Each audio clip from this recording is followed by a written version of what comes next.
It's your boy Osas, and in today's episode, we are going to be focusing on building out our login with email and password functionality. We have done a substantial amount of work so far in our authentication module, and our auth provider is almost completed. If we jump to our auth provider contract, which is this protocol right here, the only last bit that we have not done yet is this login with email and password method, and so we're going to get right into that. And all we need to do is just invoke the Firebase method that's responsible for logging in with email and password, and if that is successful, we are going to fetch the currently logged in user's information from our database.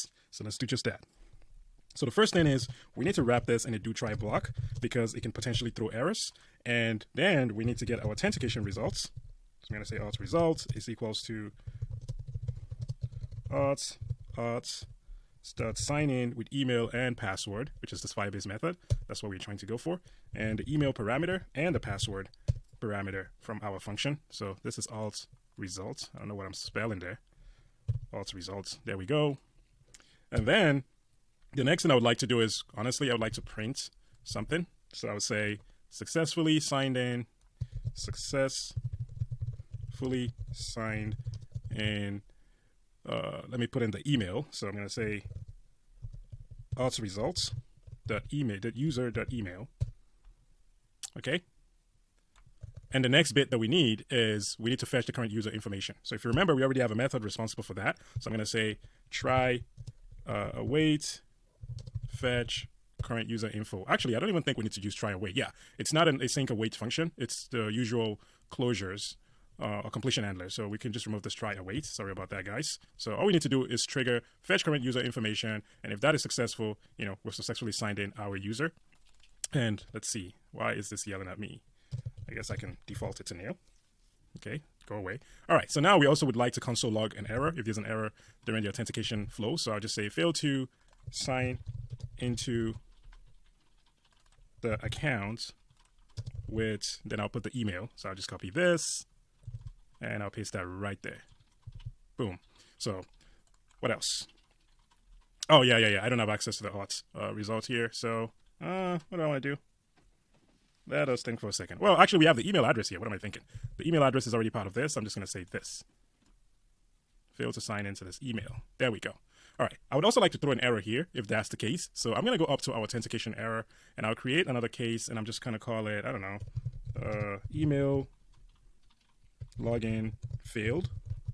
Okay. And it's also going to take a description like the others. So I'm lazy. I'm just going to copy this and paste it. Boom. I'm going to come down here and fill out that case. So case, email, login failed. This is the description. And I'm just going to return that description. Okay.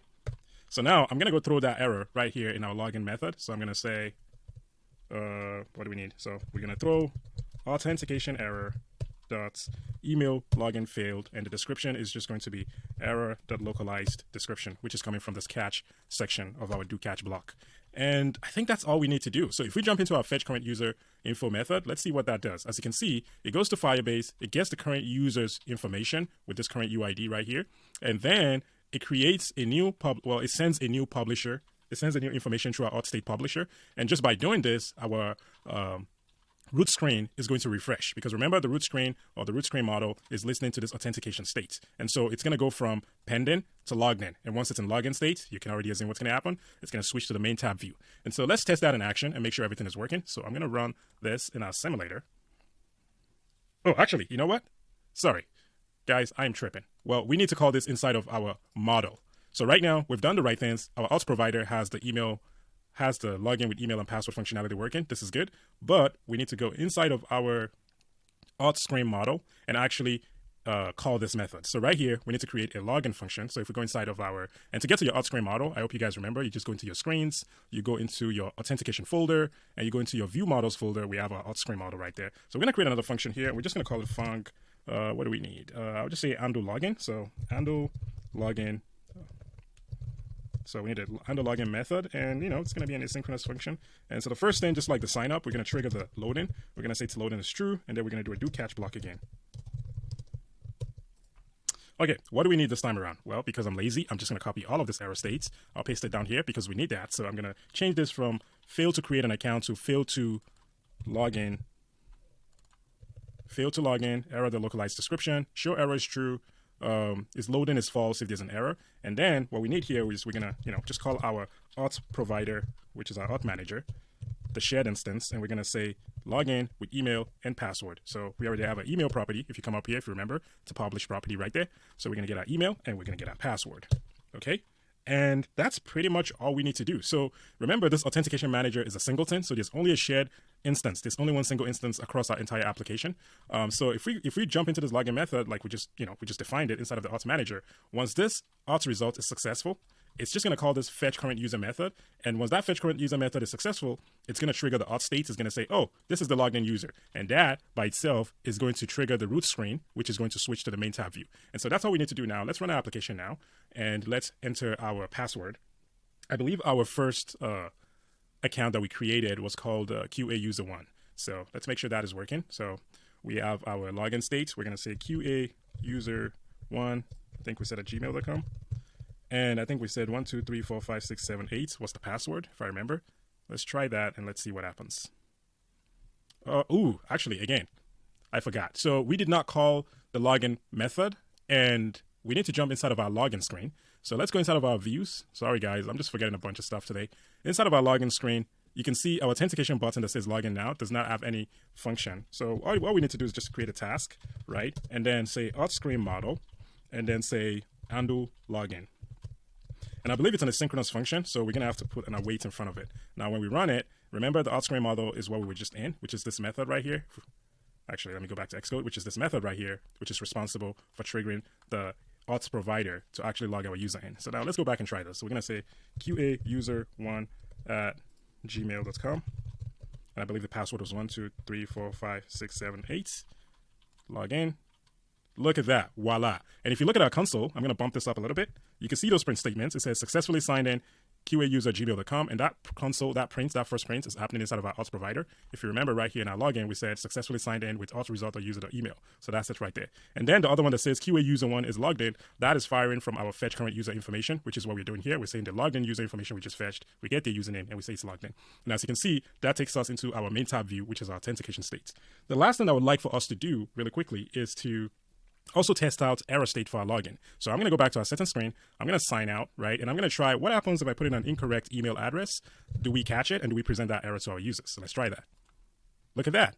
Very nice error message. Email address, failed to log in. The email address is badly formatted. That's exactly what we want. So that is good news. Let's put a correct email address. But then let's try it. Remember, this email address does not exist in our backend, so it should say it doesn't exist. So let's try it. Failed to log in. The supplied auth credential is malfunctioned or has expired. That's good. So I would say that's a success for this episode. We have successfully done what we wanted with our email and password login. The last thing I would like for us to do is let's go inside of our main tab view. So if we go main tab view, go to our panel, main tab view, I would like for us to request, so I'm going to remove this a little bit. I would like for us to inject a current user inside of this, because if you think about it, right? If you think about it, if we jump into our root screen real quick, inside of our root screen, when we're in the logged in state, we know who the currently logged in user is. And so the main tab view is actually the authenticated state. So that main tab view should also know who the current user is. And the way we're going to do that is we're just going to jump into our main tab view, and we're going to request for a currently logged in user. So I'm going to create private let current user is of type user item. And this is not going to be optional, guys. This is something that, because there's no state where this main tab view will exist without a current user existing. So it doesn't make sense for us to make this optional. And I'm going to pass this into our initializer. So I'm going to say current user is of type user item. And let's see, I'm going to say self the current user, this equals the current user that we're injecting. So a little bit of dependency injection right there. Our preview is probably going to yell at us. And for us to fix that, I'm going to jump into the current user struct. So I'm going to command and click into the current user. And I'm going to create a placeholder real quick. I like to create this placeholder to stop data. So I'm just going to call it placeholder. And I'm going to say it's equals to a user item. And I'm just going to pass in, user ID is 1, username, let's call it OSAS, email, let's call it askswiftschool@gmail.com. Okay, and then I'm going to jump right back to our main tab view, fix the preview with this placeholder.